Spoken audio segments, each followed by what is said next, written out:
ended up making them part of their family. It is a wonderful story. It's going to put a smile on your face and get your weekend off to a good start. Welcome inside the comfy confines of the Channel 13 studios. I'm Scott. We'll get with Sean in a moment, talk about a soggy weekend coming up across central Indiana, because we want to make sure that you've got outdoor plans. We want to make sure that you know ahead of time what you'll be facing on Saturday and Sunday. Also coming up on the big show tonight, we're going to be talking about indie live music venues. Of course, with March Madness leaving town, a week or so ago, a lot of businesses in the downtown area saw a bounce in terms of revenue. That hasn't been the case with live music venues here in the downtown area because they still face COVID restrictions. So we're going to talk about the challenges and how can we see these live music venues return to normal here in this pandemic. So that's all to come here on this Facebook Live on this Friday night. But we want to start with Sean, who is talking about some wet weather after a beautiful Friday night here in downtown Indianapolis. Sean. I mean, that's what's crazy for a good portion of our area. It was just a picturesque Friday. Beautiful. Our friends down south, however, not so much. Bloomington, Seymour, Bedford, axis of thunderstorms. Right. Wasn't very wide, but it was very persistent, and it's still going on. And you mentioned it too.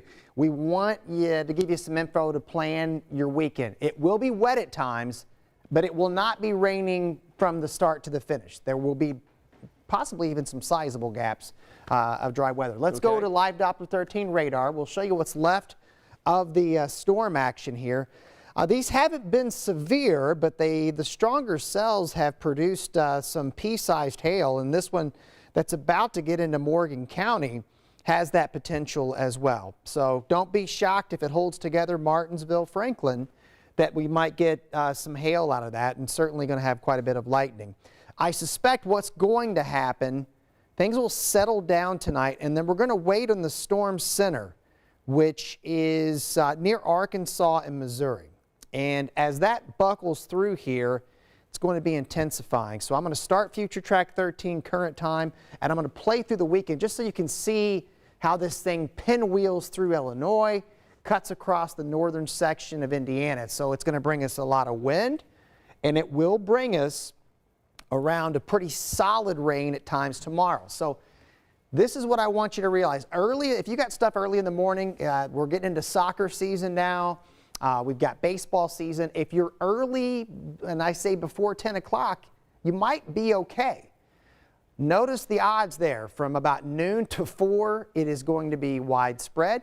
But look how they drop off. So if you've got maybe the barbecue plans tomorrow evening, you're going to be okay. If you have an outdoor birthday party, I know you do. From 2 to 4, well, you might be under the canopy.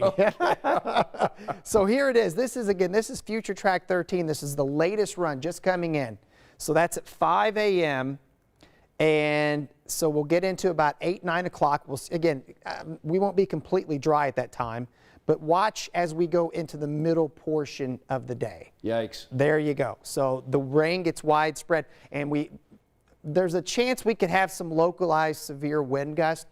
What we will have with this, downpours and some lightning. But I think even the lightning may be kind of contained a little bit. But there's the shutoff.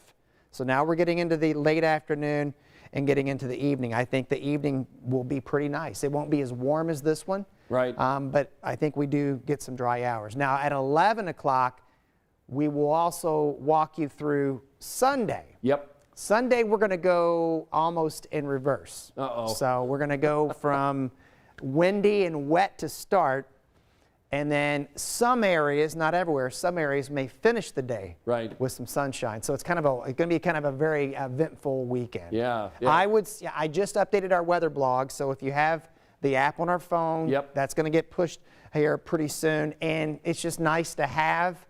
I've always tell people, just put it on there because for the inconvenient weather. Right. It'll let you know when a storm is approaching your area or there's lightning in your area. So it's a nice tool to have. Yeah, that is a great tool. Want to say hello to our Facebook friends tonight. Shelby joining us tonight. Wally from Brownsburg joining us. Rachel, good to have you with us, Rachel, tonight. Shelby saying Bloomington into house. tonight. So Shelby, great to have you here. Yep. Monica checking in from Lafayette. So we've got a number of our Facebook friends with us on this Friday night checking us out. Go ahead and let us know where you're watching Facebook Live. We'll go ahead and give you a shout out over the next 10 minutes or so.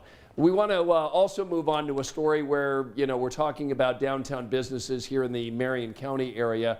And, what was great about March Madness is a lot of businesses here that have been really hit hard because of the pandemic saw a little bit of bounce in terms of revenue, but live music venues have really taken a toll. So when are we going to see these live music venues back out open again and entertaining crowds back with normal crowds? Our Mary Mills gives us the answer. Live music venues like the Slippery Noodle are back in play. And putting people in seats and with bands and this and that. But most still singing the blues, especially in Marion County where mask mandates and capacity limits remain in place. You have to bring people in, and that's the main part. With warm weather, the Noodle and others with space We just remove our tables out of this section and put a band up on the stage. are moving the music outdoors when possible. And this is the only way we're able to do anything of any size. Mike Cordo owns the Mousetrap. Like others, he's doing all he can to maximize business while also hoping for some help from a $16 billion relief fund for music and theater venues. And I guess it hasn't opened up quite properly. The online portal crashed Thursday as thousands rushed to apply with no word on when the site will be operational. We're obviously going to go after it, but at the same time, I want to make sure that the other venues around, they're really suffering more than us, get that help first. Hey Chatterboxers, day 365 plus 24 of our Since safe David social Anderchick was distancing forced to close closure the Chatterbox near because of 13 COVID, months. his And daily then I post includes the proceed to musicians scheduled to let people play. know. Last night was the Stephen Jones Trio. The Chatterbox is small. Capacity is 50 people, 25 with COVID restrictions. Enough for a band, a few bartenders, and perhaps 20 customers. So bottom line, can't make money? Can't make money. Yep, can't make money at this kind of requirement. In fact, he'd lose money, so he's storing things here and working on other projects. And while he has received some federal assistance, I'm paying out of my retirement account to keep the doors closed, but keep everything moving so that we can reopen. Anderchick says he hopes to reopen by midsummer, but says he won't reopen until he gets full capacity, no matter how long it takes. Again, he says it's just not financially feasible. Oh, your hearts just go out to these people, Sean, that have got these live music venues and they can't get the big crowds in there that are going to need, that they need for revenue. Yeah, and I mean, I think that's what I know. We all miss a lot of things. Right. I love live music. Oh, I know. Love it. Yeah, it's been a real challenge. And for a couple of these places here, not only in downtown Indy, but other places that are hoping for a nice evening, how does Saturday night look? I think Saturday, even Sunday, we might be able to squeeze out a good Sunday. Saturday, I think we'll be fine once we can get through this band of rain. So we'll get the rain out of here. Right. It'll shut down from southwest to northeast pretty quickly from about 4 to 6 p.m. Right. And doesn't mean we won't have something popping. Sure. But the real widespread heavy stuff, I think, should be moving pretty far north. So that means the outdoor time for Saturday evening might be a go, and even Sunday evening too. Okay, well, that would be good for a lot of people, including those live music venues that are counting on those outdoor customers and have those areas available. Let me just go ahead and mention a couple of other people. Teresa saying evening Scott and Sean tonight. Jacqueline checking in from Metamora, Indiana, saying hello Scott and Sean. Nice little town down there, by the way. Metamora, okay, Yes, very yep, good. yep. Wes checking in again. Wes, good to have you with us, my friend. Justin from the Mapleton Fall Creek area tonight. And Janice, who joins us every night from Oklahoma. Janice, good to have you with us. And Mary, thank you for joining us tonight here on Facebook.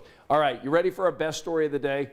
Rich and I came back with a great story. So, he found an Indiana family who went ahead and saw a couple in need.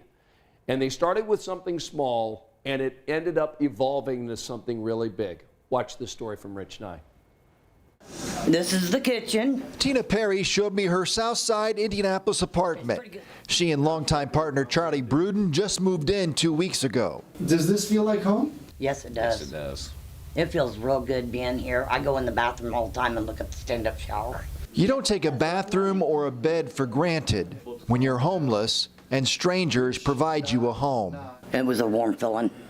I felt it on my heart. I was so glad and happy. 3.5 years was too much to be outside, but I didn't have a choice. For 1.5 years, the couple lived here at night in a climate-controlled self-storage locker. Everything they owned was stuffed in the storage unit, and they slept inside until management said no more. That put them out on the street, often sleeping under this former bank drive-through. Christy O'Brien took them leftover food on Thanksgiving. This is so outside my box, but there was just something there that just brought me to them.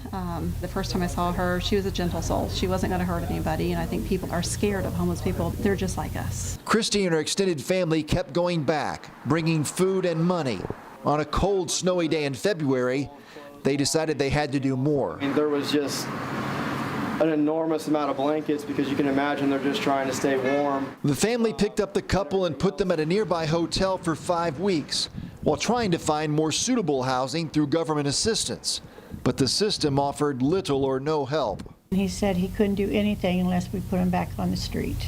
And I said, no way are we going to do that. So with personal connections and community help, the family raised money, found an apartment house, and completed major renovations in 4 days. Tina and Charlie moved into their completely furnished home March 26th. This was something that we realized after getting into it, that it was a lot bigger than us, and there was a lot bigger issue, and I think it's just because we care. What they did for us is just unbelievable. We got words to say, but it's hard for it to come out. In the beginning, sure, we just wanted to get them off the street, and then, okay, fine, we're kind of done. But then each time we just kept growing and finding more ways to help them. And if we can do that, why not do that? Strangers have become like family, who won't let their family be left without a home. Sean, I just love that story. I mean, this couple, this family changed this other couple's life. You have a servant's heart, Yeah. That's what it is. Yeah. I mean, and I cannot get enough of that story. We need more of those stories, and hopefully it inspires somebody, partner. Yeah, that's for sure. That's for sure. All right, so again, for people who are just joining us and they've got plans for Saturday during the day, Saturday at night, what are you saying? Let me go back here. Give me just a second. I say you're going to pick and choose your spots. Right. All right, so here's the odds of rain. Notice it's lowest in the morning. Yep. Okay. It peaks from about noon to about 4 p.m. Okay. And then those numbers go down. All right, so Now, it could change walk, a little hike, bit. Bike ride, not looking real I good would right say now. hold off on that.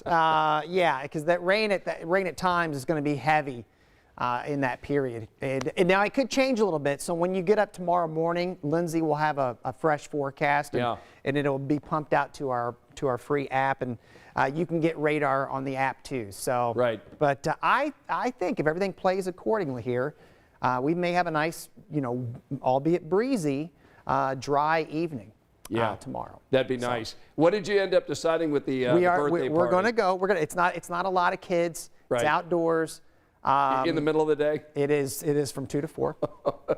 You encouraging it's at a kids park. to bring their umbrellas? My wife tells me, hey, I think we'll be okay because it's covered. She goes, I think the kids will actually enjoy, the rain falling, and we're going to have games and stuff like that. That's fun. The only fly in the ointment would be if we have thunder, and then you gotta bring, thunder roars. You got to get indoors. Yeah. So. Wish your daughter a happy birthday for me. Hope you guys have a great time. She's officially 10 now. We were actually on vacation. She wanted to have the only thing she wanted for Christmas. She wanted a hamster. Right. We ended up adopting guinea pigs. We're fostering, I should say. And she wanted a birthday party. Kid didn't want much. So happy birthday to her. Yeah, Sophia, hopefully we will make the best of the rain situation tomorrow. And if the weather isn't ideal, you just blame Dad. That's right. We're used to that, brother. Hashtag blame Sean. Sean, good to be with you all week, my friend. Yeah. Good hanging out with you. And Facebook friends, thanks for joining us. Be sure to join us for 13 News coming up at 11 o'clock. We'll see you then.